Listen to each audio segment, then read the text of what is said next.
So when designing a trading card game, there is one crucial question I see that often gets overlooked. Who are you designing for? Many designers fall into the trap of creating games just for themselves, but game design is fundamentally a player-centered practice. We need to step into our players' disgusting and smelly shoes and understand their wants, experiences, and preferences. In this video, we'll explore the process of identifying and understanding your target audience. We'll break down how this knowledge shapes every aspect of your game, from mechanics to the complexity. Let's stick around, and I'll show you a powerful tool to define your game's unique appeal.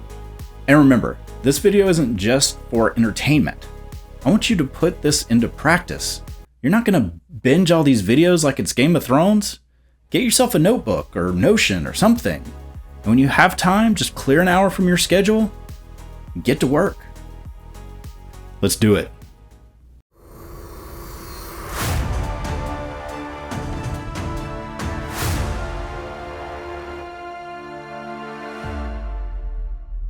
So the first step is to really describe your player. Who are they? Are they competitive? Do they just want to play with their friends? Do they play online, offline? And what exactly do they want from a card game? To help you get started, here are 3 types of personas I've come up with. You can use these or make up your own. First up, we have Serious Sydney. Sydney's hyper-focused on winning and achieving their goals. They usually just play one game and they're really invested in it, often playing in tournaments. So think about Magic the Gathering players, Flesh and Blood players, Lorcana. They love the challenge. It's a lifestyle game for them. This is one of the harder personas to design for.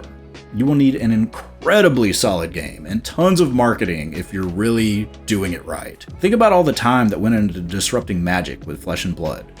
Now think about how many other games tried to disrupt Magic and failed. I'm not saying you shouldn't design for this persona, but if commercial success and a brand new rule set are your goals, this is going to be incredibly difficult. However, you absolutely could make your own fan set of an existing game that you like. Or make a really cool cube that's got your own mechanics or designs in it. This could make an awesome portfolio piece if you're trying to show off to design jobs. So next up we have Delving Dana. Dana sees gaming as a form of self-expression and loves exploring new mechanics and combos.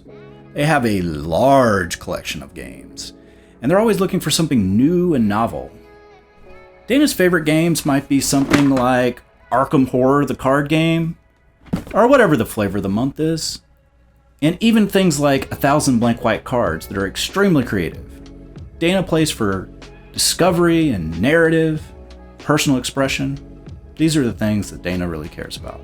And lastly, there's Friendly Flynn. I use the name Flynn because I used to work with this person named Flynn. They were super cool. Flynn, if you're out there, hit me up. We should catch up. Anyway, Flynn is here for the camaraderie.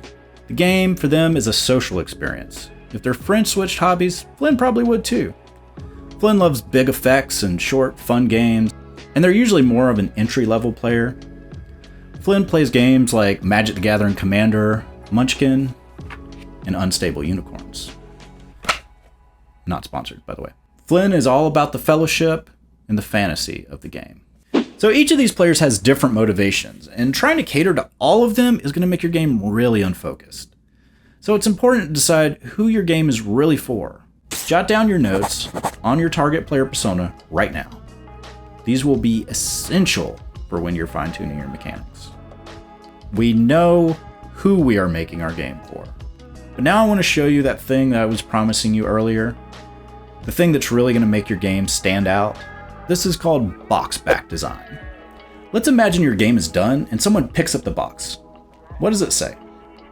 What promises does it make? And does it excite your player? How does it excite them? This exercise is going to help you visualize your game and what makes it stand out from all the other ones on the shelf. Think back to the type of TCG you're making. Are you designing a hack, a mod, a narrative, or a construction?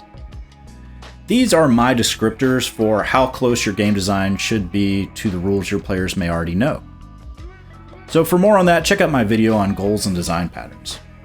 With box back design, you don't have to solve your whole game here. It's just a hypothesis that's going to guide you as you move forward. Make sure to capture your answers to my questions so you can refer back to them in later iterations of your game. These can be fluid and change as you go along. So let's talk about gameplay. What is the interesting decision that your player is going to make every single turn? This will help you design your core mechanic so that it aligns with their expectations. For example, Serious Sydney is going to need deep strategic decisions, while Friendly Flynn wants simple fun interactions that lead to big moments and stories that they can share to their friends.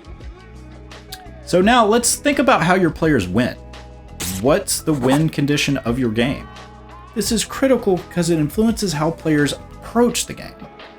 A win condition designed for Serious Sydney might be highly competitive that requires strong tactical plays every turn leading to it, while Delving Dana might prefer multiple creative ways to win.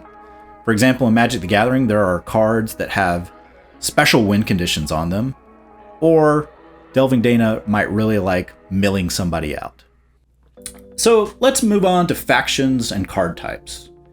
In most trading card games, you'll find distinct groups of cards with unique mechanic and flavorful identities. Let's think of some different ones from games that we know. So Magic has the 5 different colors. Pokemon has all the different elements. And usually cards from these have distinct flavor and mechanics. What are your game's factions or groups? How are they mechanically different and flavorfully different from one another? All right, so time to talk about card types. In most TCGs, there are 2 types of cards. There are the kind that stay in play, and there are others that are single use. Do you need any others? How will they be different and justify their inclusion in the game? Make sure the types of cards in your game add to the interesting decisions, and don't just add complexity. And finally, we have resources. Every trading card game has some form of resource management. You don't want your players to just use their most powerful cards immediately as they start the game. But there's also Flesh and Blood that just throws a bunch of cards on the table right at the beginning, and people seem to like it. Anyway, what resources do you have in your game? Do they ramp up over time, like in Magic? Or is there a different way that they're managed? So that's it for today's session. You've thought through your player, your game's box, basic gameplay, win conditions, factions, and resources. Make sure you have everything recorded. You'll need to refer back to it as we continue building your game. In our next session, we'll start creating the core mechanic that will bring your game to life. Thanks for watching. There are text links for the whole series in the description below. And there's also a link to my free Figma plugin, Reliquary, that will help you make beautiful cards fast. I'll see you next time, and keep creating.